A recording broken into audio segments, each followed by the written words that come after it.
Welcome back दोस्तों, कैसे हैं आप सब। आज की कहानी की शुरुआत में हम युकी को देखते हैं जो अभी बहुत ज़्यादा ही उदास थी क्योंकि उसके हाथ में उसका मेडिकल रिपोर्ट था जिसमें वो साफ देख रही थी कि वो अभी कितने क्रिटिकल सिचुएशन में है। और उसी रिपोर्ट को देखते हुए वो अपने हस्बैंड मिस्टर गू को कॉल करती है, जहाँ दूसरी साइड मिस्टर गू किसी लड़की के साथ अपना टाइम स्पेंड कर रहे थे और इन्जॉय कर रहे थे। पर जैसे ही उन्हें पता चलता है उनकी वाइफ का कॉल आ रहा है, उनका मूड खराब हो जाता है और वो अपने वाइफ पर कॉल उठाते ही चिल्लाने लगते हैं और कहते हैं कि तुम्हारी इतनी हिम्मत हो गई है कि अब तुम मुझे कॉल करके परेशान करोगी। जब तक के कगार पर नहीं आ जाती हो ना, तब तक ना मुझे ना कॉल मत किया करो, क्योंकि तुम्हारा आवाज़ सुन सुन के मैं पक चुका हूँ। और वहाँ पर ये सब युकी को सुनकर बहुत ज़्यादा ही बुरा लगता है, क्योंकि वो अच्छे से समझ रही थी कि आखिर मिस्टर गू क्या कर रहे हैं और उसे कितने टाइम से पहले से ही धोखा दे रहे थे। पर फिर भी युकी वहाँ पर उन्हें बार बार माफ़ कर रही थी और वहीं कॉल कट करके वो अपना टाइम एंजॉय वापस कर रहे थे। और वहीं दूसरी साइड युकी ये सब समझकर उसे बहुत ज़्यादा बुरा लग रहा था और उसे समझ नहीं आ रहा था कि आखिर उसके साथ ही ऐसा क्यों हो रहा है, जहाँ पर वो सबके लिए भला ही बस चाहती थी और वहीं जो अपने हस्बैंड के लिए वो कितना कुछ की थी। पर इतना सब करने के बावजूद भी आज मिस्टर गू उसे धोखा देकर किसी लड़की के साथ अपना खूबसूरत टाइम स्पेंड कर रहे थे। और यही सब जब वो अपने ऊपर ये सब होते हुए देख रही थी तब उसे बहुत ज़्यादा गुस्सा आ रहा था और उसी गुस्से में वो अपने आसपास रखा सामान को फेंकने लगती है। और तभी वो देखती है डिवोर्स पेपर और वो देखते ही तो अब युकी का दिल मानो उससे छीन कर उसने किसी के सामने ही उसका दिल उसका चिकनाचूर कर दिया हो। और वो समझ चुकी थी कि मिस्टर गू उसे बहुत पहले से ही उससे डिवोर्स लेने का प्लानिंग बना रहे थे। और यहाँ पर अब युकी ये बताती है कि मिस्टर गू एक बहुत ही मामूली से इंसान थे, पर वो एक बहुत ही बड़े एक्टर बनना चाहते थे और युकी की वजह से ही वो आज इस मुकाम पर थे। पर फिर भी मिस्टर गू को इससे कोई फ़र्क नहीं पड़ रहा था, क्योंकि युकी ने ही उन सभी बड़े बड़े लोगों के साथ मिलकर उनसे अपने हस्बैंड के बारे में बात की थी और उन्हें मनाने की भी कोशिश की थी ताकि सभी लोग मिस्टर गू को एक चांस दे सके। और जब आज वो एक बहुत ही बड़े एक्टर बन चुके हैं, तब आज युकी को वो इस तरह से ट्रीट कर रहे थे मानो वो हमेशा से बस एक उनकी नौकरानी हो। और युकी और मिस्टर गू कॉलेज टाइम से ही एक दूसरे को डेट कर रहे थे और जब आज उनकी शादी को इतने साल हो गए थे, फिर भी कभी भी मिस्टर गू जब उनका काम युकी के साथ पूरा हो चुका था उसके बाद वो उसे छोड़कर बस अपने ऊपर ध्यान दे रहे थे और ना ही वो युकी से पूछते थे कि वो आखिर कैसी है। और इसी वजह से वो युकी अब उस डिवोर्स पेपर पर साइन कर देती है। वो भी रोते रोते कर रही होती है और तभी उसके पेट में वापस से दर्द होने लगता है। और उसी समय उसे इस पल का एहसास ज़रूर हो गया था कि जब उसे ये बात पता चली थी कि मिस्टर गू उसे धोखा दे रहे हैं, तभी उन्हें उसे खुद ही छोड़ देना चाहिए था और आज उनका ये हालत नहीं होता जब आखिर वो अपने ऊपर बहुत पहले से ही ध्यान दे रही होती। तब जब वापस मिस्टर गू घर आते हैं, वो भी अपना नाइट स्पेंड करके, तब वो युकी को उस हालत में देखकर तो कुछ खुद ही बहुत पहले डर चुके थे और कहते हैं कि तुम आखिर इस तरह से यहाँ क्यों बैठी हुई हो दूसरे को डराने के लिए। पर उन्हें ये नहीं दिख रहा था कि युकी का चेहरा कैसा रंग उसका पड़ गया है। साफ पता चल रहा था कोई भी अगर दूसरा इंसान देखता कि उसका तबीयत बहुत ज़्यादा ख़राब है, पर फिर भी मिस्टर गू उस पर इस बारे में पूछते भी नहीं है उससे। पर यहाँ पर अब युकी उन्हें बता देती है कि वो उन्हें डिवोर्स दे रही है और साथ ही अब वो उनके साथ कभी भी रहना नहीं चाहती है, न ही उनका शक्ल दोबारा देखना चाहती है। और ये सब सुनकर मिस्टर गू उसे कहते हैं कि बस मैंने कल रात जो भी कुछ कहा उसकी वजह से तुम मुझे डिवोर्स देना चाहती हो, वैसे भी अगर दे भी सकती हो तो दे दो, मुझे ऐसे भी कोई फ़र्क नहीं पड़ता है। और ये सब सुनकर युकी वहाँ से चली जाती है और पर वहाँ पर मिस्टर गू के जो साथ में खड़े थे इंसान, वो युकी को रोकने की कोशिश करते हैं, पर अब इसका कोई फ़ायदा नहीं था। और युकी के जाते ही मिस्टर गू को कोई फ़र्क नहीं पड़ रहा था, क्योंकि उन्हें लग रहा था युकी का जब मूड वापस से ठीक हो जाएगा तब वो उनके पीछे पीछे फिर से वापस आ जाएगी। और वहीं दूसरी साइड देखते हैं युकी को डॉक्टर मून से मिलते हुए। डॉक्टर मून येकी के बहुत अच्छे दोस्त भी थे और वहाँ पर वही उसके दोस्त भी और डॉक्टर भी थे जो उनकी बीमारी के बारे में येकी को बताए थे। पर यहाँ पर येकी बस ये जानना चाहती थी कि उसके पास कितना टाइम बचा है। पर मिस्टर मून उससे कहते हैं कि तुम्हें टेंशन लेने की कोई ज़रूरत नहीं है, मैं तुम्हें किसी भी हाल में बचा कर रखूँगा। पर वहाँ पर येकी डॉक्टर मून से कहती है कि मुझे मरने से डर नहीं लगता है, बल्कि इस दर्द से डर लगता है जिसकी वजह से मैं जी भी नहीं सकती हूँ। और जो भी येकी के साथ कुछ दिन पहले से हो रहा था वो सब कुछ डॉक्टर मून को बताती है और ये भी कि वो मिस्टर गू को डिवोर्स दे चुकी है। पर वहाँ पर डॉक्टर मून उसे हौसला देते हुए कहते हैं कि तुम अकेली नहीं हो, तुम ठीक हो जाओगी, चिंता मत करो तुम। और वहीं दूसरी साइड जब मिस्टर गू अपने घर वापस आते हैं तब वो येकी को खोज रहे थे और उन्हें वो पल याद आ रहा था कि येकी उनका कैसे हर एक पल उनका ख्याल रखा करती थी। पर जब अब वो वहाँ पर उनके पास नहीं थी तब उन्हें उसकी याद आ रही थी। फिर उसके बाद मिस्टर गू अंकल से पूछते हैं कि आपकी मेरी वाइफ अब तक यहाँ क्यों नहीं आई है, जिस पर अंकल उन्हें बताते हैं कि आपकी वाइफ तो बहुत दिन से ही नहीं आई है, जब से वो चली गई थी यहाँ से। और इस बात को सुनकर मिस्टर गू उनसे पूछते हैं कि तो मुझे क्यों नहीं बताई ये बात तुमने, जिस पर अंकल उसे कहते हैं कि आपने ही तो कहा था कि आपकी वाइफ से रिलेटेड कोई भी चीज़ मुझे बताकर डिस्टर्ब नहीं करने के लिए। और ये बात सुनकर मिस्टर गू को अपना कहा हुआ बात को याद आता है उन्हें।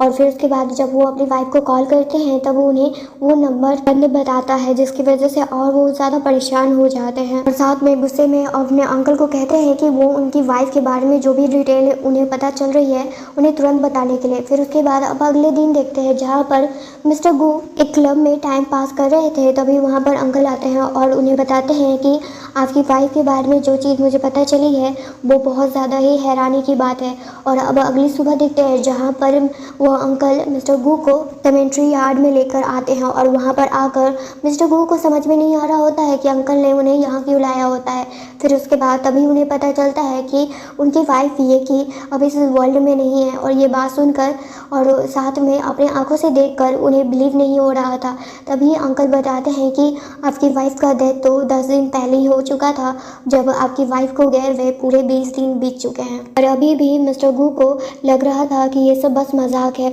और उन्हें समझ नहीं आ रहा था। और तभी उन्हें वो बात भी याद आती है जब उन्होंने अपनी वाइफ के साथ जो भी बुरा बिहेव किया था और उनके मरने के बात को भी लेकर बस मजाक में उड़ा दिया था। और इसी तरह से अब मिस्टर गू अपनी दिन बिता रहे थे, पर उन्हें हर दिन और उनकी वाइफ की याद आ रही थी और उनका ख्याल रखने के लिए अब तो उनकी वाइफ भी नहीं थी। जबकि जब उनकी नैनी उनका ख्याल रख रही थी तभी मिस्टर गू को पता चलता है कि उनकी वाइफ उनके लिए कितना तकलीफ़ उठाकर उनके लिए वो सब कुछ करती थी जो वो कभी डिजर्व भी नहीं करते थे। फिर भी ये कि उनसे बहुत ज़्यादा प्यार किया करती थी, इसी वजह से वो उनके लिए सब कुछ करती थी ताकि वो हमेशा हेल्दी और अपने लाइफ में सक्सेसफुल रहें। और जैसे जैसे ये बातें उन्हें रियलाइज़ हो रही थी मिस्टर गू को, वो अपनी वाइफ से और ज़्यादा प्यार करने लग रहे थे। पर अब इसका कोई फ़ायदा नहीं था क्योंकि वो तो अपनी वाइफ से बहुत ज़्यादा ही दूर थे, या ये बोले अपनी एक्स वाइफ से। और इसी तरह से बहुत दिन बीतते जा रहे थे और अब तो मिस्टर गू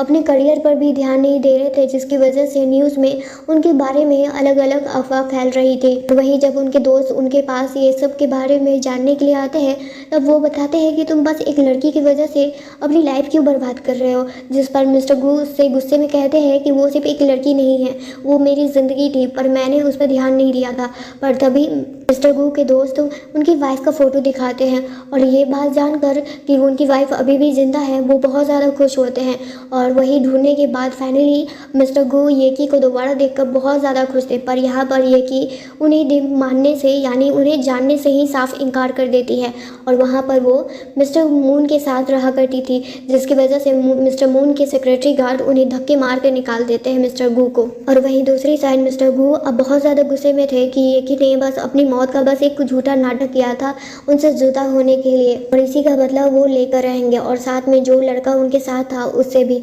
और वहीं दूसरी साइड येकी और मिस्टर मून को देखते हैं जो एक दूसरे के साथ क्वालिटी टाइम स्पेंड कर रहे थे और साथ में अपने लाइफ में आगे क्या करना है येकी उन्हें ये भी बता रही थी, क्योंकि अब वो उस दलदल से हमेशा के लिए बाहर आ चुकी थी और उसे उस दलदल में वापस नहीं जाना था, जिसकी वजह से अब येकी अपनी वो फ्रीडम वाली लाइफ जीना चाहती है। और इसी बीच में मिस्टर मून और ये कि अपने स्कूल टाइम के बारे में भी बात करते हैं और यही बातचीत में ये कि बहुत ज़्यादा खुश लग रही थी। और अब कुछ दिन के बाद देखते हैं जहाँ पर ये कि अपने ऑफिस में काम कर रही थी, वहीं उनके कलीग्स उनके लिए तो बहुत ज़्यादा ही अच्छे थे उस टाइम तक। पर जैसे ही येकी को पता चलता है कि उसके कंपनी के न्यू डायरेक्टर कोई और नहीं बल्कि मिस्टर मून है और साथ में उनके जो कलीग्स थे वो उनके बहुत बड़े फ़ैन भी थे, और मिस्टर गू को देखकर वहाँ पर येकी बहुत ज़्यादा ही नाराज़ थी और उन्हें बिल्कुल अच्छा नहीं लग रहा था। और जब उनके कलीग्स को ये बात पता चलती है कि येकी को स्पेशल ट्रीटमेंट मिल रही है, तब वो लोग उससे बहुत ज़्यादा जल भी रहे थे।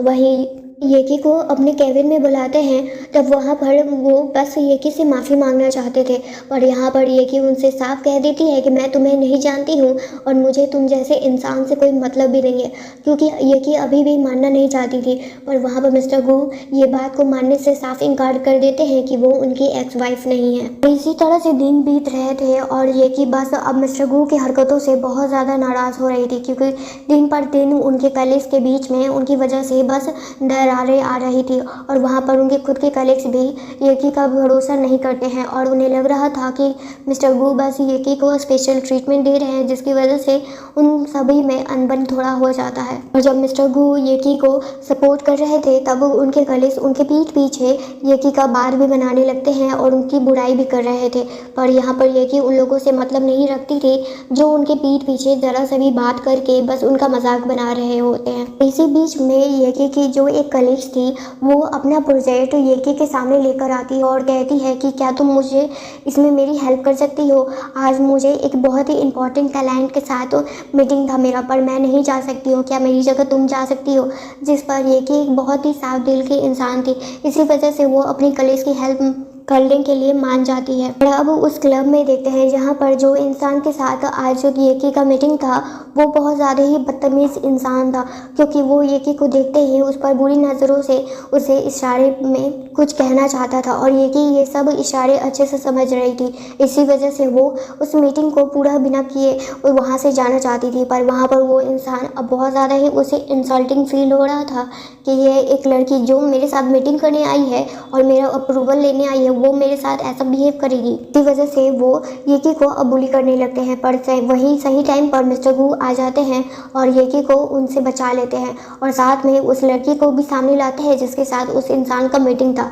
और उस लड़की को देखकर वो इंसान उसे अपने साथ लेकर चला जाता है। और यहाँ पर येकी बिल्कुल भी उसे थैंक यू नहीं कहना चाहती थी मिस्टर गू को, क्योंकि उसे तो साफ पता था कि मिस्टर गू आखिर उसके साथ ऐसा क्यों कर रहे हैं। और अब अगले दिन देखते हैं जहाँ पर येकी ना अपनी कलीग्स के साथ अच्छे से बिहेव करती है, पर वहाँ पर उसकी कलीग्स बिल्कुल भी उससे अच्छे से बात नहीं कर रही होती, जिसकी वजह से येकी को बहुत बुरा लगता है। और वहाँ पर वो उससे कहती है कि मेरी इसमें कोई गलती नहीं है और मैं मिस्टर गू में ज़रा सा भी इंटरेस्टेड नहीं हूँ। फिर वहाँ पर उसकी कलीग्स बिल्कुल भी उसकी बात पर भरोसा नहीं करती है और उसका इंसल्ट कर रही होती है। तभी वहाँ पर उनके मैनेजर आते हैं जो मिस्टर गू की तरफ से मैसेज लेकर आए हुए होते हैं, पर यहाँ पर अब येकी बहुत ज़्यादा ही परेशान हो चुकी थी। इसी वजह से वो मिस्टर गू को कॉल पर ही सुनाने लगती है और कहती है कि आइंदा से मेरे पर्सनल लाइफ में और मेरे प्रोफेशनल लाइफ में इंटरफेयर मत करो, नहीं तो मुझसे बुरा कोई नहीं होगा, और तुम्हारी ये सब हरकतें करने की वजह से ये मत समझना कि मैं तुम्हें माफ़ कर दूंगी कभी।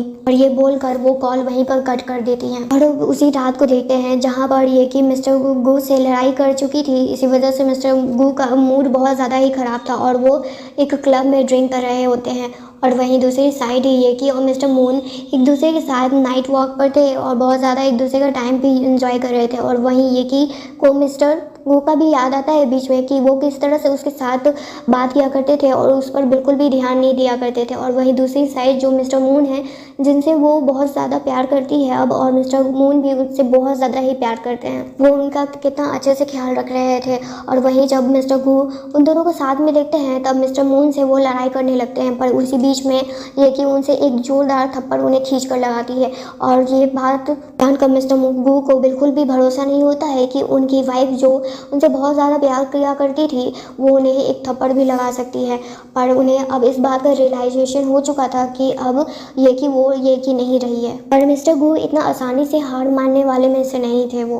ये दिन देखते हैं जहां ऑफिस में सभी लोग अपने काम में बहुत ज़्यादा बिजी थे, वहीं नए नए नाटक से बहुत ज़्यादा ही परेशान हो चुकी थी। इसी वजह से ये कि अपने मैनेजर को साफ कह देती है कि वो अब इस ऑफिस में बिल्कुल भी काम नहीं करना चाहती है। और ये बात जानकर मिस्टर गू बहुत ज़्यादा ही उन्हें बुरा लग रहा था कि फिर से ये कि उनसे दूर चली जाएगी, पर यहाँ पर उन्हें ये नहीं दिख रहा था कि ये कि उसकी वजह से कितना ज़्यादा परेशान हो चुकी थी। पर वहीं सही टाइम पर मिस्टर मून आ जाते हैं और उनसे कहते हैं कि तुम्हें यहाँ से जाने की कोई ज़रूरत नहीं है, क्योंकि मैंने इस पूरी बिल्डिंग को खरीद लिया है, यानी इस ऑफिस को और साथ में इस कंपनी को भी। इसी वजह से तुम जिसे चाहो उसे इस कंपनी से धक्के मार के निकाल सकती हो। ये बात जानकर मिस्टर गू को बहुत ज़्यादा जेलस फील होता है और साथ में वो अपने नौकरी से भी हाथ धो बैठे थे। उन्हें तो डबल वर्क करने का बहुत ज़्यादा शौक था, साथ में वो एक्टर भी थे और वो साथ में इस कंपनी के डायरेक्टर भी बनना चाहते थे। और उसी बीच में जो भी येकी के साथ बुरा बिहेव करती थी, जो भी उनकी कलीग्स थी, उन्हें भी फायर कर दिया जाता है। और ये सब देखकर येकी को बहुत ज़्यादा अच्छा लगता है कि मिस्टर मून उसे कितना ज़्यादा प्यार करते हैं। और इसी तरह से कुछ दिन बीत जाते हैं और साथ में जब अब येकी अपनी दोस्त की वेडिंग में आई हुई होती है जिसका नाम मिमी था, वहीं पर वहाँ पर मिस्टर गू भी आए हुए होते हैं। पर येकी अपनी दोस्त को ये बताना नहीं चाहती थी उसके स्पेशल डे के दिन की अब येकी और मिस्टर गू एक दूसरे के साथ बिल्कुल भी नहीं रहते हैं और साथ में उनका डिवोर्स भी हो चुका है। मिस्टर गू आखिरी बार फिर से कोशिश करते हैं येकी से माफ़ी मांगने का और उससे रिक्वेस्ट करते हैं कि जो भी उन्होंने गलती किया है उनको उनकी गलती का एहसास है, क्या उन्हें वो दोबारा एक और चांस नहीं दे सकती हैं। जिस पर येकी उनसे कहती है कि ठीक है, मैं जो भी कहूँगी वो क्या तुम करोगे। और वहाँ पर मिस्टर गू टूटे हुए गिलास को अपने हाथ से उठाने की कोशिश करते हैं, जिनकी वजह से उनके हाथ में चोट लग जाता है। पर वहाँ पर येकी को कोई भी फर्क नहीं पड़ रहा था, जिसको देखकर मिस्टर गू को बहुत ज़्यादा गुस्सा आता है कि आखिर तुम कैसे इंसान हो, तुम्हें दिख रहा है कि मेरे हाथ में चोट लग गया है, फिर भी तुम मुझ पर ध्यान नहीं दे रही हो। जिस पर येकी उनसे कहती है कि तुम इतनी सी चोट से डर गए और तुम्हें पता भी है कि मैंने तुम्हारे लिए क्या क्या किया है और कितना कुछ सहा है। और ये बात सुनकर मिस्टर गू को अपनी गलती का एहसास होता है कि वो आखिर क्या कर रहे थे इतने टाइम तक येकी के साथ। और शादी पूरा होते ही येकी वहाँ से जाना चाहती थी और वो मिस्टर गू को फिर से नाराज कर कर वहाँ से चली जाती है, क्योंकि उन्हें लेने के लिए कोई और नहीं बल्कि मिस्टर मून आए हुए होते हैं। और मिस्टर मून को देख कर मिस्टर गू का मूड ऐसे ही खराब हो चुका था। और अब ऐसे ही एक वीक बीत चुके थे और अब मिस्टर गू के खिलाफ बहुत ज़्यादा ही अफवाह मीडिया में फैल रहे थे ऐसे वैसे। पर अब वो ये मौके का फ़ायदा उठाकर वो येकी को इम्प्रेस करना चाहते थे। और वहीं दूसरी साइड मिस्टर मून और येकी एक दूसरे के साथ अच्छा टाइम स्पेंड कर रहे थे। तभी उन्हें इस न्यूज़ के बारे में पता चलता है कि वो अपनी प्यार को एक आखिरी बार फिर से प्रपोज करना चाहते हैं और उसे शादी का बात कहना चाहते हैं, जिसकी वजह से वो एक प्लेस भी डिसाइड करते हैं और वहाँ पर येकी को बुला रहे थे। और अब येकी ठान ली थी कि अब वो ये सब कुछ फाइनली मिस्टर गू के साथ जो भी उनका रिश्ता था वो सब कुछ दुनिया के सामने ही ख़त्म करेगी। इस साइड मिस्टर गू अपने अंकल के साथ वहाँ पर येकी का इंतज़ार कर रहे थे और उनके साथ बहुत सारे लोग भी थे जो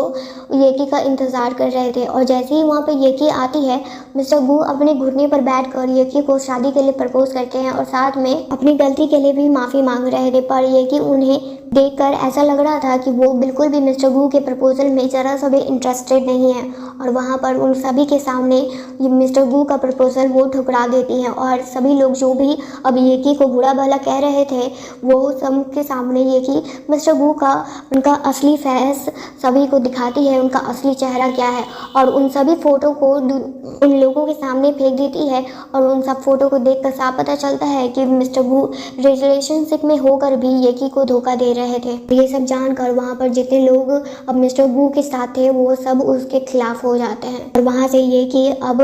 आखिरी अलविदा बोलकर मिस्टर मून के साथ चली जाती है वहाँ से। और इसी तरह से अब एक मंथ बीत चुके थे और यहाँ पर अब येकी और मिस्टर मून एक दूसरे से शादी करने वाले थे। और जब वहाँ पर मिस्टर गू आते हैं तो मिस्टर मून ही उनका मूड पूरी तरह से ख़राब हो जाता है और वो अपने सेक्रेटरी गार्ड को बुलाकर उन्हें धक्के मारकर वहाँ से निकालना चाहते थे, पर तभी बेकी उन्हें रोकने के लिए कहती है और उनसे कहती है कि तुम टेंशन मत लो, मैं इसे अब अच्छे से समझा दूंगी कि मेरी लाइफ में आखिर इम्पोर्टेंट कौन है। और वहाँ पर मिस्टर गू के लाख कोशिश करने के बाद भी अब येकी उनकी बात में नहीं आने वाली थी और वहाँ पर वो बता देती है कि वो उनसे प्यार नहीं करती है और वो मिस्टर मून के साथ अब बहुत ज़्यादा खुश है और उनके साथ ही अपनी पूरी लाइफ बिताना चाहती है। और ये बात सुनकर वहाँ पर मिस्टर गू को पता चल गया था कि अब येकी उनके पास वापस कभी भी नहीं आ सकती है और ये बात जानकर उन्हें बहुत बुरा लगता है और उन्हें समझ में आ गया था कि उन्होंने क्या खोया है। और अब मिस्टर मून और येकी का शादी पूरी तरह से कंप्लीट हो जाता है और वो दोनों अपने दिल का बात भी